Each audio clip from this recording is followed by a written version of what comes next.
Picture a classic 1970s bank robbery. You expect a loud, dangerous, and incredibly messy situation, screaming tellers, shattered glass, and a panicked getaway driver. So when investigators breached the vault of the Société Générale in Nice right after the July 1976 Bastille Day weekend, they were bracing for a violent crime scene. Instead, they found a picnic. There were empty wine bottles, the remnants of high-end charcuterie boards resting on portable stoves, and practically zero physical damage to the vault itself. This chart tracks the estimated haul from the robbery. The thieves had quietly and methodically emptied 400 individual safe deposit boxes, walking away with anywhere from 30 to 100 million francs in untraceable cash, diamonds, and financial bonds. A crew of thugs with shotguns is predictable. A team that treats a bank vault like a private dining room while quietly liquidating millions means the authorities are dealing with a totally different tier of criminal. The crew left practically no evidence, except for a single phrase painted on the concrete wall: sans haine, sans violence, et sans armes. Without hatred, without violence, and without weapons. The man holding the paintbrush was Albert Spaggiari. Spaggiari was a former French paratrooper. Military airborne units specialize in rapid deployment and coordination behind enemy lines, which means he had spent years mastering intense discipline, operational secrecy, and complex logistics. That message on the wall was his operational blueprint. By strictly adhering to those 3 rules, Spaggiari pulled off one of the cleanest heists in European history and completely vanished. Let's start with without weapons.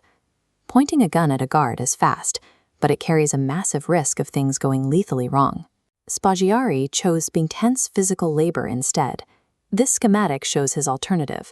He and his crew dug a tunnel entirely by hand, inching their way beneath the busy streets of Avenue Jean Mepsen, directly toward the bank's heavily fortified underground vault.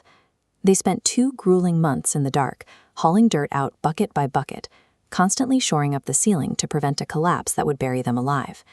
By treating the robbery as a long-term civil engineering project rather than a smash and grab, the crew entirely removed the possibility of a shootout. No guns meant no accidental casualties. They finally broke through the vault floor in July 1976, perfectly timing the breach for the Bastille Day long weekend. Bastille Day is a major French national holiday, guaranteeing the bank would be closed for days and giving them a massive, uninterrupted window. Inside the vault, the vibe was bizarrely domestic.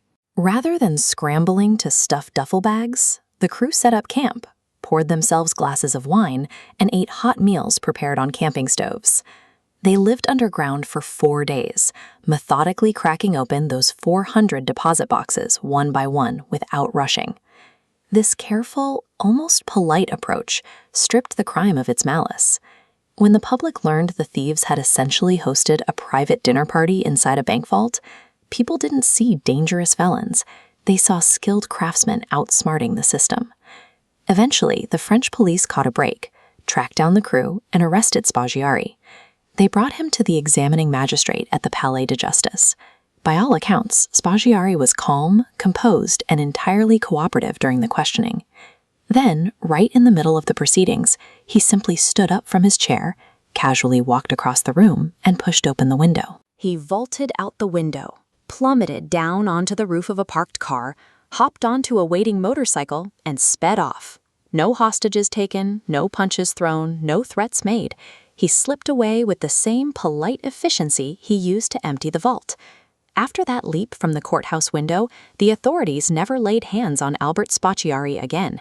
Instead of hiding in terrified silence, he engaged in a cheerful, one-sided correspondence with the French press, turning his fugitive status into a public spectacle. He mailed in photographs showing himself enjoying a lavish meal at an undisclosed location, looking relaxed. It is very difficult to hate a criminal who refuses to act like one.